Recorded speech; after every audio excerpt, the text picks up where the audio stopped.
예, 안녕하십니까. 저는 국회 과방위 민주당 간사를 맡고 있는 조승래 의원입니다. 제가 지난번 그 외통위 이용선 간사와 함께 지난 일요일 날 기자회견을 통해서 상임위의 즉각적인 개최를 요구한 바 있습니다. 그러나 여당인 국민의힘은 아직까지 이와 관련된 답을 하고 있지 않은 상태입니다. 해서 저희들이 1시 반에 과방위 소집 요구서를 제출했습니다. 소집 요구의 안건은 세 가지입니다. 첫 번째로는 라인 사태에 대한 정부의 대응을 묻는 현안 질의 하나, 방심위 방통위와 관련된 방송 현안에 대한 것, 그리고 법안 상정 및 의결, 이 세 가지 안건을 제안하면서 과방위 소집 요구서를 제출한 바 있습니다. 16일 오후 2시로 소집 요구를 했습니다. 관련해서 저희 과방위 민주당 의원들의 입장을 말씀드리도록 하겠습니다. 민주당은 과방위 전체 회의 개회 요구서를 제출했습니다. 네이버 라인 야후 사태 논란, 방심위의 징계 남발과 이에 따른 방통위의 소송 예산 낭비에 대한 현안 질의로 5월 16일 오후 2시 전체 회의 소집을 요구했습니다. 21대 국회가 앞으로 보름 남았습니다.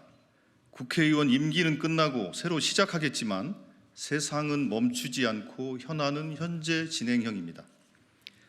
지금 과방위 앞에 펼쳐져 있는 현안은 시기를 놓치면 되돌릴 수 없는 국가적 손실을 불러올 수 있습니다.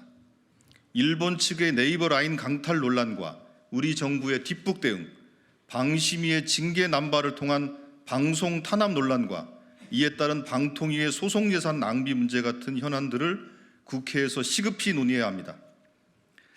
라인 야후 사태를 놓고 여당의 중진 의원마저 국회와 정부가 참여하는 TF를 구성해 조사에 힘을 모으자고 외치는데 정작 네이버 라인을 담당하는 과방위의 국민의힘은 묵묵부답입니다.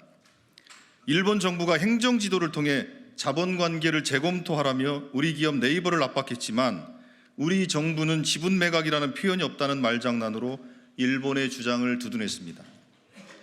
정부의 대응이 미진하고 소극적이라면 국회라도 나서서 일본 정부의 대응은 문제가 있다, 우리 정부가 더 적극적으로 대응했으면 좋겠다, 이렇게 지적해 줘야 합니다. 행정부가 부족하면 입법부라도 버티고 있어야 우리 기업들이 국가를 믿고 해외에 진출하고 외국에서 당당하게 협상에 나설 수 있지 않겠습니까? 실례로 지난주 일본을 방문했던 한국 의원단은 누카가 후쿠시로 중의원 의장을 만나 민간의 일은 민간에서 해결한다는 원칙을 갖고 있다는 답변을 받아내기도 했습니다. 행정부든 입법부든 국가 역할을 제대로 하자고 하는 데 있어 여야 정파나 진영은 중요하지 않습니다.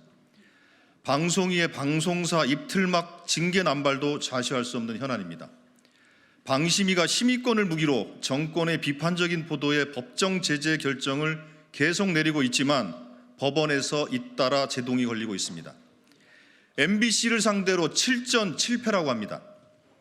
방심위 징계의 처분과 소송을 담당하는 방통위는 올해 소송 예산 3억 1천만 원 중 2억 5천만 원을 벌써 다 써버렸습니다. 지난 4개월 사이에 쓴 법률 비용이 10년 만에 최고치라고 보도되기도 했습니다. 그런데도 방통위는 방심위에 예산을 주고 또 회계검사 권한도 있지만 수수방관 손을 놓고 있습니다. 오히려 방심위에 뒤치다꺼리 하느라 국민 세금을 제 돈처럼 낭비하고 있습니다. 국민의힘에 촉구합니다. 더 늦기 전에 전체 회의를 열고 라인 야후 사태, 방심위 징계 남발, 방통위의 세금 낭비 같은 민생 현안을 논의합시다. 임기 마지막 순간까지 권한을 위임해준 국민에게 책임을 다하는 21대 국회를 만듭시다. 선거가 끝나고 임기 종료를 앞두고 있다고 해서 해야 할 일을 외면하는 것까지 용인되지 않음을 명심하셨으면 좋겠습니다. 2024년 5월 14일 국회 과학기술정보방송통신위원회 더불어민주당 의원 일동입니다.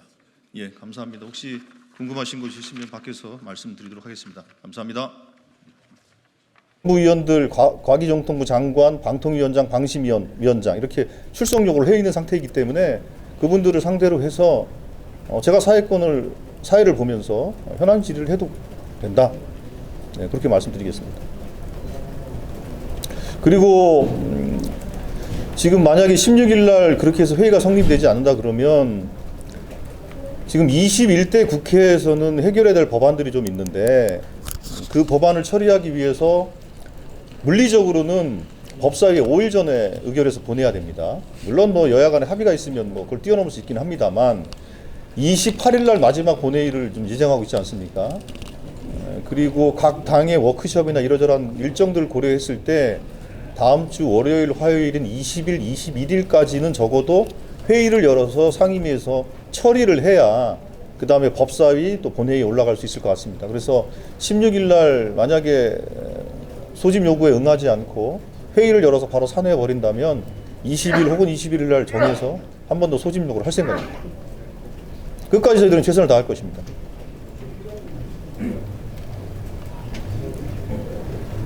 그리고 지금 그 라인 야후 문제뿐만 아니라 방심위 문제가 매우 심각하지 않습니까? 사실 국가기관이 아니고 민간기구라는 이름으로 국가가 준 권한, 그것을 정말로 남용하고 있는 겁니다. 아까 저희 성명서도 있습니다만 그렇게 이제 막 제재를 남발하고 그 제재에 따른 소송이 진행되고 소송 비용이 뭐 역대 최고치를 기록하고 있고 그렇다고 승소를 하는 것도 아니고 다 뻔뻔히 패소하고 있음에도 불구하고 계속 이렇게 하는 이유가 뭐냐. 그거는 선거를 전후해서 여론을 우호적으로 만들려고 한 시도라고 밖에 달리 해석할 수가 없습니다. 그런 점에서 유일인 방심위원장은 정말로 그 규탄받아 마땅하고요. 국민을 대표하는 국회에 나와서 관련된 질문을 저는 받아야 된다고 생각합니다. 이분이 미국 출장을 계획하고 있는데 좀 출국하셨나요? 출국하신 거죠?